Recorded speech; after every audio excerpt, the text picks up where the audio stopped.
This portion of the news was brought to you by McDonald's. McDonald's, I'm loving it.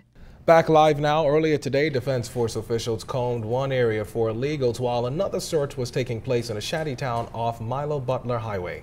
Now, social services officials were in the recently cleared away lot to give their assessments of the area, which will soon be leveled. Our Janaea Noel Ferguson was also there as residents expressed concern about their futures.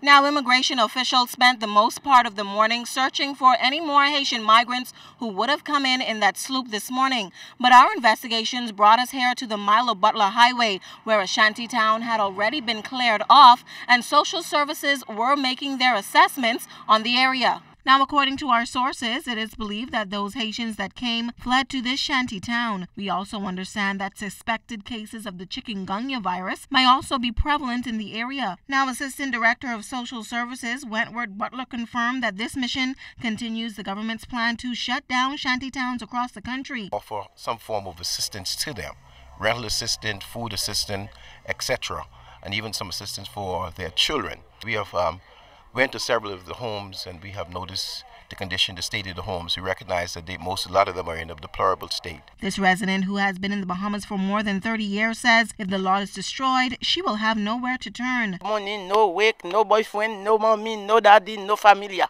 So God help me. When they shut this down, what happens to you?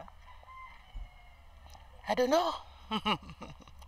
I don't know. There's an estimated 80 homes on the lot, but it is unclear of how many persons reside there. Urban Renewal's Deborah Smith claims those who qualify will be assisted. Those persons who have documents, those persons who have some status to remain in the Bahamas, those are the persons that we will look at in terms of approval of services. And anyone else? Anyone else, well, the service is for Bahamian citizens. And so if you don't come under that particular qualification, then if you're not a Bahamian citizen, then really and truly we can only assist you on an emergency basis. But that's just a short-term type of assistance. The problem is so many people don't weekend. Especially for me, I weekend 1 day, 2 days, not every day, the big Monday. But I do it in the yard, but not professionally exactly. Do you have a work permit? Do you have documents to say that you're able to Yes, stay here? yes, ma'am. Do you pay rent in this area? This area, no. Now, many of the residents in this area say their future is uncertain. They're looking to the government to get whatever assistance they can. Janaea Noel Ferguson, ZNS Network News.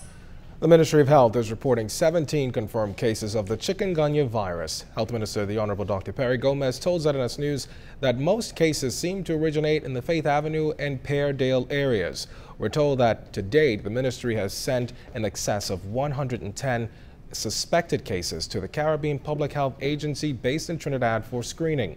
Now, the first confirmed case locally, which was an imported case, was detected nearly 3 weeks ago when a visitor from the Dominican Republic tested positive shortly after arriving in the Bahamas on June 30th. Out of the 17 confirmed cases, we're told 2 of them are on Grand Bahama.